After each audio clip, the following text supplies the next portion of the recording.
We've done the hard work, we've researched, identified problems, and now it's time to create real value. Innovation isn't just about ideas or light bulb moments. It's about solving problems with what we've already learned and delivering something customers will pay for. So I want to start off with introducing to you guys a Venn diagram of a USP, which is a unique selling proposition. Now, the word proposition, all that means is offer. So whether it's a tangible good, a digital good, or it's just a service, it simply means the word offer. So in order to properly explain what is happening here, I'm going to use an example of a pizzeria. Okay, so the first circle over here is what your brand does well, which is what our store does well, what our pizzeria does well, and then what your competitors do well, and then what the consumer is looking for, what the customers really care about. So the one thing about this Venn diagram is that it doesn't specifically cover the idea of marketplaces, right? It's just going to be under the assumption that you're all in the same marketplace. So when we cover exactly all these overlapping sections, which is what's most important, first, let's talk about the winning zone. What we do very well, yet it's also what our customers care about. This is where we carve out that lucrative lane, that money corner for us. And this is the zone that we want to be in. The opposing one is exactly the opposite, which is what your competitors do very well, but we're not able to do that. So that has nothing to do with us, and that's where they're going to be making their money. So for this area marked "who cares" is exactly what it's trying to say. That if it's something that we do well, and it's also something that our competitors do well, but nobody's willing to pay for it and none of the customers care, then why are we spending our time, energy, and funds in this area? This is 100% who cares. Don't even bother with that. So now we have to talk about the risky area, which is the center portion over here, right? If you're selling things exactly the same as other people, especially when you think about what reselling is and arbitrage is, you are acquiring goods that many other people are able to acquire the exact same thing. There's nothing unique about what you're selling, and that's why this area is risky. That's why this area is saturated, and that's why this area is heavily, heavily competitive, and this is not where we're going to make the bulk of our money. So when you think of it in the terms of the whole pizzeria situation, if you're dealing in a local market and you're the only pizzeria in a small town, then that's a good thing to happen because there's no other competition for us. Now, you wouldn't specifically go open a pizzeria across the street from another pizzeria. That would just be silly, wouldn't it? Unless the stuff that you make is going to be way better than what your competitors are able to do. And therefore, you're going to increase your winning zone over here against the rest of your consumers. So therefore, you would do something like that. But this is under the whole proposition that we have something better to offer than our competitors do before we can make that kind of decision.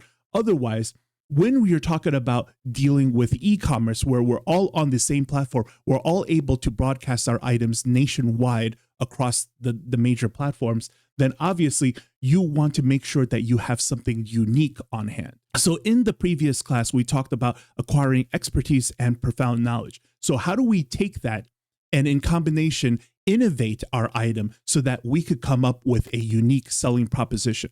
I'm going to show you guys another infographic that's going to cover 6 ways of how to innovate your item that pretty much covers everything under the sun.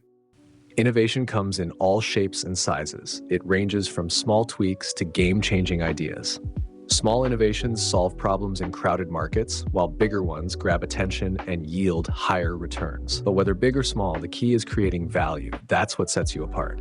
Now, let's dive into the 6 types of innovation that can guide you to success.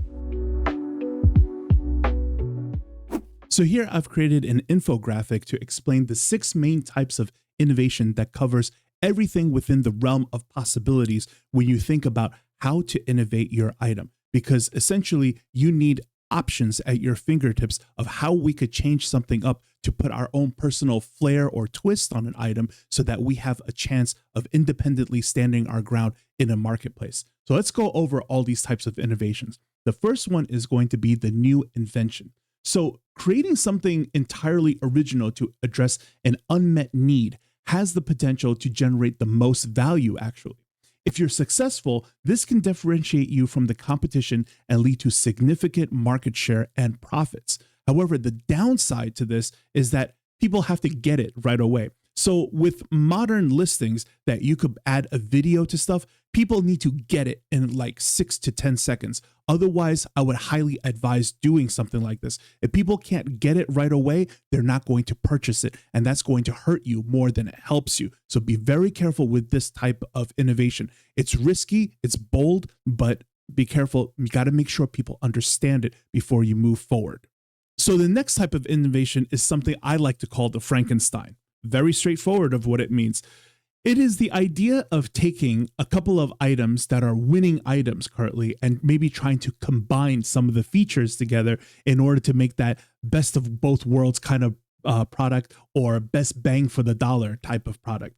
So when you do the Frankenstein, this is easily the idea of combining existing innovations into a new product. So it could be a very quick solution based on your previous research. But I would say that you have to spend a lot of time on the first 3 lenses of scrutiny, which is the seller, the buyer, and the reviewer, to make sure that your idea hasn't already been done. Because again, what we're trying to achieve here is the USP, which means unique selling proposition. Got to make sure that our idea is unique for the long run. So if you're going to do this item, definitely do your homework on it before jumping into it. The next innovation is about simplicity. Simplicity is that 80-20 rule. Let's just do what's important. However, when you focus on simplicity, it often appeals to customers who are looking for ease and functionality. And it's a great way to streamline a product or service, making it even more user-friendly or accessible. And plus, sometimes when you go the simplicity route, it could reduce production costs and give you better margins. But the problem with this is that simplicity doesn't always mean innovation. Because in some cases, if you strip down a product too much, it actually removes value from the product. So you got to be very careful with this and really understand what you're doing. I would say to do a simplicity design, you would have to probably spend a lot more time on the scholarly lens than the other 3 lenses to really know what you're doing here. So number 4 is just straight up about design. So the best example that I could come up with is probably something like cell phone cases. Whether it's trying to alter it in the terms of ergonomics or functionality or aesthetics, if it resonates with your customers, then it's going to be a winner. However, it's a double-edged sword, isn't it? If it doesn't resonate with people, then it's going to lead your product down a failing path. So you have to be very good at design on this and understand what the market preferences are. And the other con to this is people can catch on to your item very easily. But the thing I argue is that when your design is unique enough and you're the first person to get your foot in the door, you could be seen as the originator, while other people who follow suit will be seen as the knockoff. So definitely consider just the straight up design aspect of your product that you're trying to release into the market. The next type of innovation is a very tricky one. This is called positioning innovation. Okay, so positioning is a quick and cost-effective way to rebrand or shift a product into a new category, opening up new markets. It's about thinking outside the box, repackaging an existing product in a way that appeals to a different audience. So I'll give you a really cool example of this. There was a guy who was selling foot peels to men. Now, foot peels originally was marketed to women. It was an item where you leave it on your feet overnight. The next day, you would peel the skin off of your feet, and it would leave you with baby soft feet. So what he did was that he didn't change anything about the product other than its packaging. He asked the factory to change it into black and gold letters and then made a very masculine type of packaging and then sold it to men. So while he moved the product to a different market, the thing is that he didn't have any competition whatsoever. So he made a killing there. Again, the principle of becoming big fish in a small pond. However, this thing, very similar to the design innovation, positioning requires a deep understanding of your market, right? But with an added layer. See, you need to understand not only the market that you're in, but also the market that you're trying to enter. So if your positioning is copied, competitors can quickly eat into your market share. So this is something that you just want to move on very quickly, make your money as soon as possible, and get out of there once you start to feel the saturation come back in.